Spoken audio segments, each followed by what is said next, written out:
आज दौरान मैं दिखाना अपना स्कूल क्योंकि नाले साला स्कूल से पिंडी बैठियाँ हाई स्कूल नंबर 1 जिससे मैं अपनी जो है ना मैट्रिक इतनी मासिक की थी तो बकैरतियाँ की थी ना वो मेरी याद आ रही है मैंने उन्होंने आशा छोड़कर।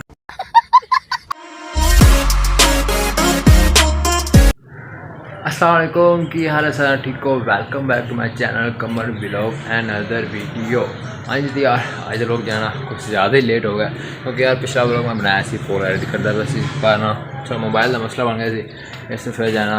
और लेट करना पाया। उस बाद जो है ना दोबारा हर चीज़ इंस्टॉल करके आज फिर मैं दोबारा व्लॉग एडिट कर रहा। तो यार आज के व्लॉग असी करांगे अपनी दोबारा पैकिंग और भी मुल्तान जाने क्योंकि अज जो सारी छुट्टियां सी हो गई ख़त्म तो हुण जाना वापस मुल्तान चल के फिर जनाब वही काम कार करने जाके भाई कारोबार बड़ियां हो गई छुट्टियां चलो वापस अपने कमा करा तो जो है ना हुण मैं चलिया सी भाई दिन बाहर मैं चलो जाना अपना नाना व्लॉग भी स्टार्ट कर दें क्योंकि जो कल वाला व्लॉग सुना वो तो हो गया सारा ज़ाया तो अज वाला जो व्लॉग ना ये नहीं हो जाने बाहर अपना जरा बाइक ना तो लास्ट राइड समझ लो अपनी क्योंकि कल तो मैं चला जाना वैसे फिर आज ही जो है भाई चलाना वैसे मैं काम जा रहा मैं चलो छोटे मोटे काम मुका लिए फिर आके ना पैकिंग वगैरह भी करनी इस तो फिर चलने हम बाइक जनाब दोनों खड़े ने नीचे बारिश का मौसम है भाईजान जैसा तुम पता है बाइक जो है ना को अखीर गंदा आया हुआ है चेक करो ओए होए होए देखा आपने लापरवाही का नतीजा है को वेखो ना की हाल है। मैं बारिश किधर भुकांदा रहूँ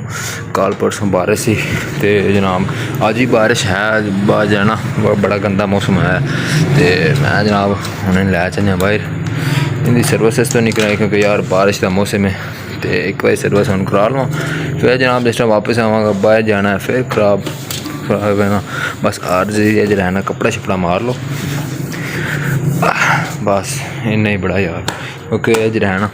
इतना मैं कपड़ा मारूंगा ना फिर जिटा पै जाएंगे ख़राब हो जाएगा फ़ायदा को नहीं है सिर्फ ऊपर मार लो हम चलने बाहर इससे तो जाए ना चलो पहले बंदा बड़ा आंदा रेनी डे पर बाद जरा एक कच खराबा होंगे ना उस बाद जरा सानू मुंडिया जरा स्यापा पैंदा ना मोटरसाइकिल गंदी होंदा ये भाईजान बड़ा किसान अजाब लगता पहले तो बड़ा रेनी डे होंदा साडा पर बाद जरा बंदा होंदा ना गंदा वो वखरा ही होंदा। सर क्या बात है सर क्या बात ये बात है। आज दौरान मैं दिखाना अपना स्कूल जिसे मैं मैट्रिक की हाई स्कूल नंबर 1 पिंडी बैठिया हाई स्कूल नंबर 1 गेट तो खुला है जाने अंदर चेक करते हैं अंदर चलने हम देखने अगर कोई गार्ड वगैरह है तो फिलहाल तो कोई भी नहीं आया तो बैठा चलो बाइक में खड़ने इतने खड़ा करने तो एवं छोटा जहा राउंड मार करने अपने स्कूल का थोड़िया जी हैं अपनी जो पुरानियां यादां ने वो थोड़िया ताज़ा कर लीए बाइक में करने इतने लॉक मैं ऐसे एवं नर्सरी जिमें इधर आया अगे नाले साला स्कूल से पिंडी बैठियाँ हाई स्कूल नंबर 1 जिससे मैं अपनी जो है ना मैट्रिक इतनी मासिक की थी उस बाद फिर जो है ना कम शाम तो मैं चला गया मुल्तान इस फिर जो है ना मैं गुजर ही रहा से गेट खुला से मैं कहा चलो गार्ड शार्ड देखने पर गार्ड नहीं है मैं अगे गया तो मैं आ गया हूँ अपने स्कूल मेरा आशा निकला अल्लाह की कसम जीतियाँ तो बकैरतियाँ की ना वो मेरी याद आ रही है मैंने उन्होंने आशा छोड़कर हुण जो है ना जाने अगे था दिखाना अपना स्कूल जनाब यह साडा स्टेज इतने फिर जनाब सारे ना बच्चे इकट्ठे हो गए फिर असैम्बली वगैरह जिस हाई स्कूल होंगी है उस बाद यह है साडा परचम उस बाद गौरमेंट हाई स्कूल नंबर 1 पिंडी बटियाँ उस बाद आ गया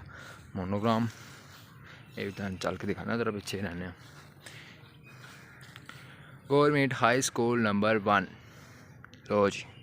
ये है साडा स्कूल। हम मैं जा रहा अपने रूम की तरफ है तो बंद पर जो है ना बाहर देख लें की करिए याद होंगी यार हर चीज़ यार जो है ना जो भी कर ली बेशक कॉलेज यूनिवर्सिटी जिन्नियां भी मस्तियां कर ली ना जिन्ना भी इंजॉय कर ली पर जो तुहाडा होएगा ना स्कूल टाइम वो तुहानूं कदे नहीं भुलेगा। जनाब यह साडा रूम जिस टाइम मैं पढ़ता सी ये सी साडा रूम क्लास 9F उस तो बाद जो है ना 10th E जिस टाइम मैं से थे उस टाइम 9th F तो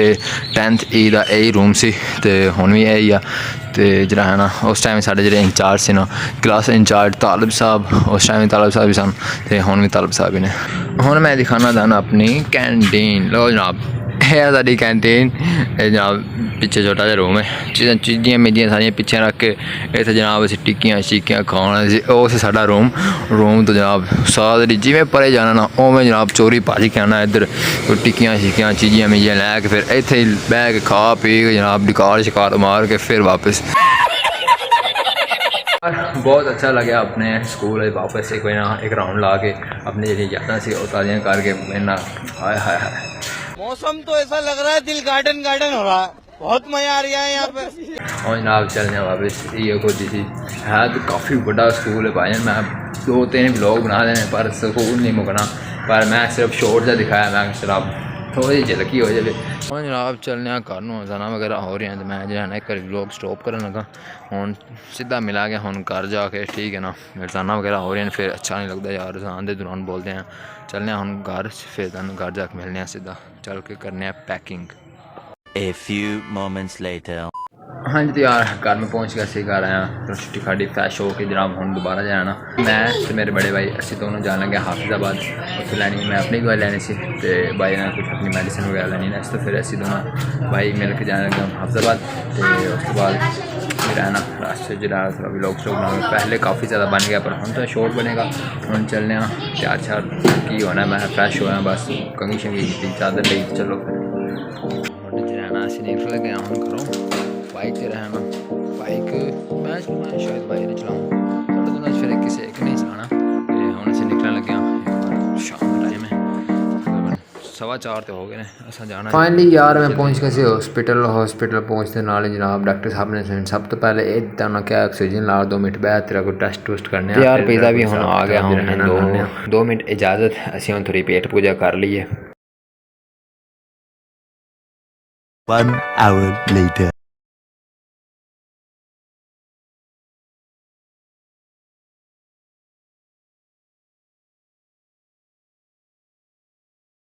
A few moments later. तो यार चेकअप वगैरह करवा के मेडिसिन वगैरह लैके मैं तो मेरा भाई ऐसे आ गया हूँ पिज़्ज़ा खान और यार एक कैमरा साफ़ कर लिए 2 मिनट हूँ ठीक है जनाब तो जनाब अस आए हूँ पिज़्ज़ा खान क्योंकि यार बुक काफ़ी लगी सी असी फिर जनाब ऑर्डर किया पिज़्ज़ा।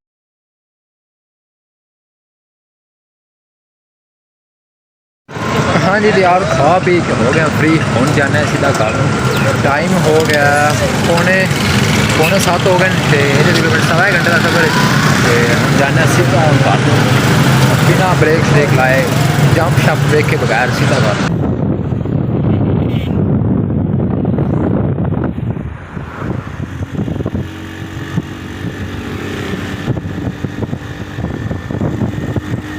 One hour later.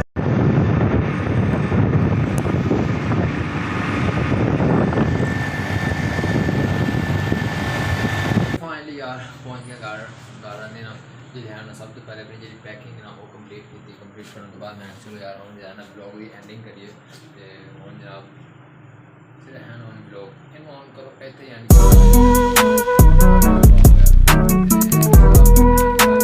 तो सी वीडियो लाइक करके चैनल सब्सक्राइब करके बेल आइकन जरूर दबा देना इंशाल्लाह मिलेंगे कल नवी सुबह नवी उम्मीद नवे ब्लॉग नाल ओके टेक केयर अल्लाह हाफिज़ बाय बाय।